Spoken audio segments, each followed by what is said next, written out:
Good afternoon, everybody. This is Stephanie Brown, the suburban shaman of Painted Cave Studio, welcoming you to the second video in my series on modern totemism.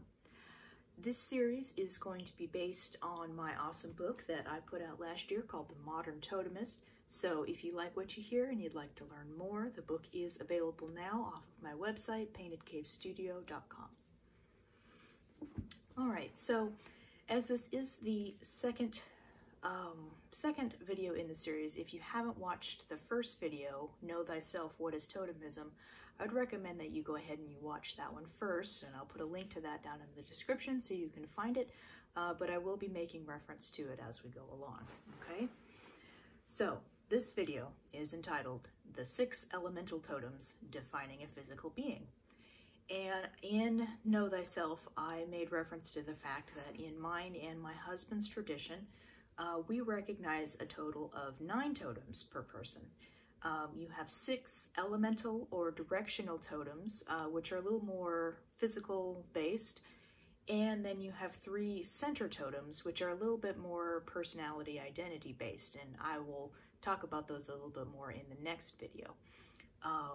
But let me go ahead and introduce you to the 6 elemental totems before we go any further, okay? So the first totem is the Earth Totem, which is associated with the North. And your Earth Totem is primarily the face of your concerns of the body, okay? It is your physical self. It's where you keep your concerns of home and comfort, of safety. And it's kind of an essentialist. It's what you define as being most essential to survive. After that is the Air Totem, associated with the East. And your Air Totem is basically it is your mind. It is your intellect, your thoughts, your curiosity, your creativity, right? After that is the Fire Totem, which is usually associated with the South. And that is the face of your spirit. It is the source of all of your passions, your infatuations, your impulses, all that is kind of quick acting within your spirit, okay? Next is your Water Totem, which is primarily associated with the West, and that is the face of your heart, or of all of your emotions, your feelings, that kind of stuff. After that, we have the Day Totem, which is sometimes called the Light Totem, and that is associated with the direction of above. And that is basically the face of your ideal self, the self that you wish you could be, or hope you could be, or that you are striving to be. And last but not least is the Night Totem, and also sometimes known as the Dark Totem, and that is associated with the direction of below. And that is the opposite of the Light Totem. That is the less than ideal self, all that you are ashamed of or afraid of within yourself, okay? So, according to our tradition, there are 2 very important reasons why you have 6 elemental or directional totems. The first reason is it establishes you as an individual as a unique point in space. What? Let me try and explain that, okay? Imagine that you are sitting in the middle of a giant compass. You're in the middle bit where the arrow goes, okay? In front of you is your North Totem, and then to your side is your East and your West Totem. Behind you is your South Totem. Above you is your day. Below you is your night, okay? Some of you may remember your high school math and the idea of an X, Y, and Z axis. An X, Y, Z axis is 3 values that are necessary to define any given point in space. You have the x-axis, which is from side to side. You have the y-axis, which is from up to down. And then you have the z-axis that was only for the really smart kids right now. Okay. The z-axis, which goes forward and back, right? Let's see. And so some of you may be able to see the connection. We believe that those 6 totems, which represent 3 planes of direction, side to side, front to back, up and down, are what define you as a unique individual, okay? Because everybody's going to have different totems along those 6 points, It's sort of like having different values on that XYZ axis, okay? Hope that was clear enough. The second most important reason, and most important reason why we have 6, is that totems that are opposite to each other in their qualities can sit oppositional to each other along those 3 planes. So you've got side to side, you've got your air totem and your water totem.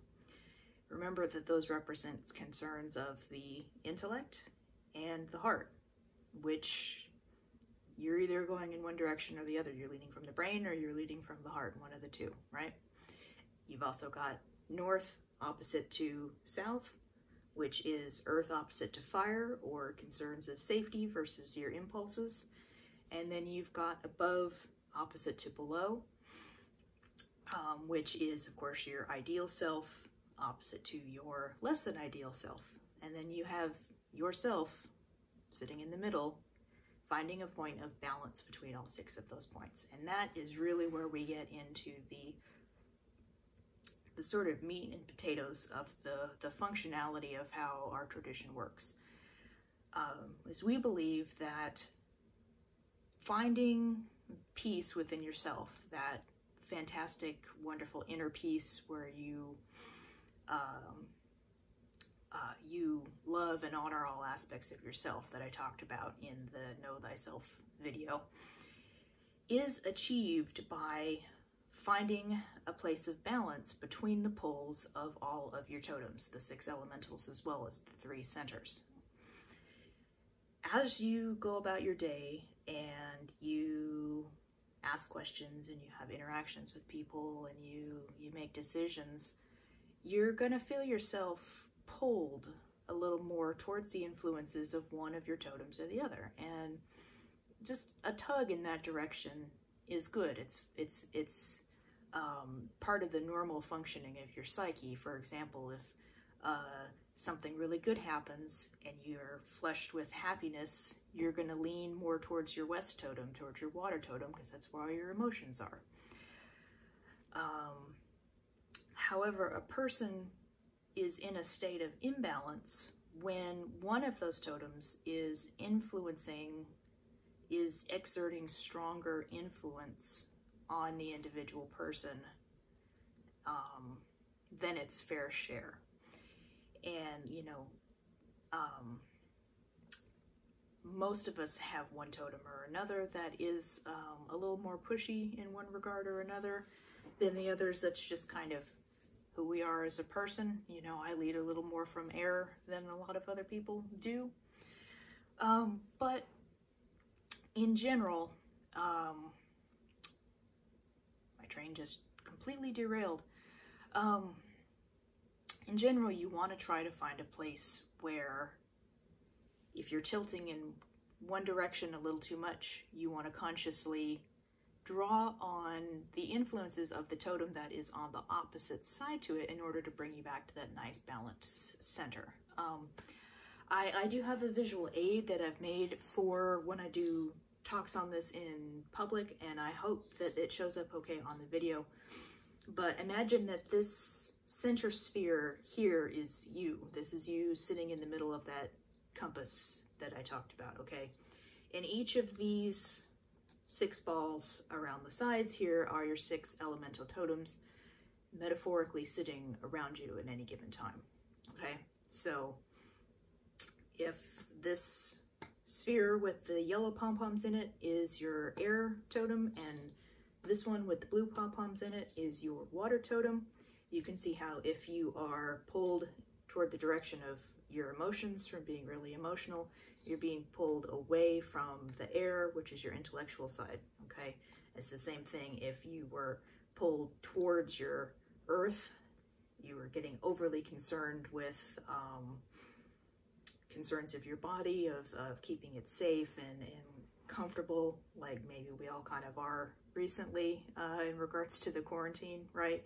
It's pulling us away from fire, which is all of our passions and all the things that get us excited in life and that make life worth living, really. All of our creativity, a lot of it lives in fire, so we're tilted in that direction, okay? I hope that made sense. Now, some of you may be wondering exactly what this has to do with the animal totems. Well, the reason why every individual person has different totems is because we are not all the same. Our personalities, our psyches are different. Some of us may have a particularly strong or otherwise threatening or influential totem in one of those elemental categories, let's say water, and some of us may have a maybe more meek or prone to follow kind of animal in another, if it's in the opposite direction, if it's in air, that would lead towards a personality that is very water heavy, or somebody who's very prone to acting emotionally rather than intellectually in situations. If that happens so much that it becomes a problem in that person's life, that person is imbalanced. They are not at peace with their inner self, and they have work to do. And we would say that work to move towards that that balance is to be found in that air totem, in the one that is opposite to the one that is exerting too much influence. And you would, let's see, you would go about doing that. You need to, let me back up the train a little bit here. The way that you define that influence that I'm talking about one totem having influence over another, you need to define the animal's role in nature. And is it a predatory animal? Is it a large animal? Is it a, is it a leader in a group? Is it not part of a group at all? Is it solitary? Those types of things. And I will make a video on this topic specifically because it's very important. It will be called the 5 Identifying Questions for Totemic Knowledge. But that will deal entirely with determining your animal's role in nature, and therefore how each individual animal totem will relate to the rest of your totems. Obviously, things like a prey animal of small size is going to be intimidated by a predatory animal of large size, right? So if you've got a predatory animal of large size as your fire totem and a prey animal of small size as your earth totem, you're probably a pretty impulsive person, because your fire totem is, without conscious intervention, is exerting dominance, so to say, over your earth totem without control, without hesitance. So in order to rein him back in a little bit and find that nice balance point where everything's nice and even, you need to intervene by, train derailed again. Should have had more coffee today, frankly. By intervening with the earth totem and following its lead and honoring it and learning about it. And I think, let's see, if you can manage to do that all the time, then you are a balanced person. Not necessarily so easy. It is a process. As I said in my previous video, right, it is the path of totemism. It's not the destination of totemism. This is going to be a continual process, but it's a process by which you are going to be examining all these aspects of yourself with some degree of intense scrutiny.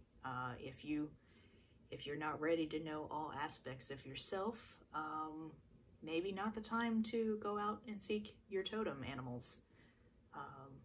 Don't ask if you don't want to know, right? All right. So once again, I talk about this in considerably more detail in my book, The Modern Totemist. So if this is something you feel like you might want to read about in greater detail, I recommend picking that up. Because frankly, I go on and on about it. No, I don't. I think that is probably good for now. Stay tuned for some more videos where I'm going to go over the next one. I'm going to do the 3 center totems so that we'll have our bases covered of all the totems. And then I will go do the 5 identifying questions, like I said.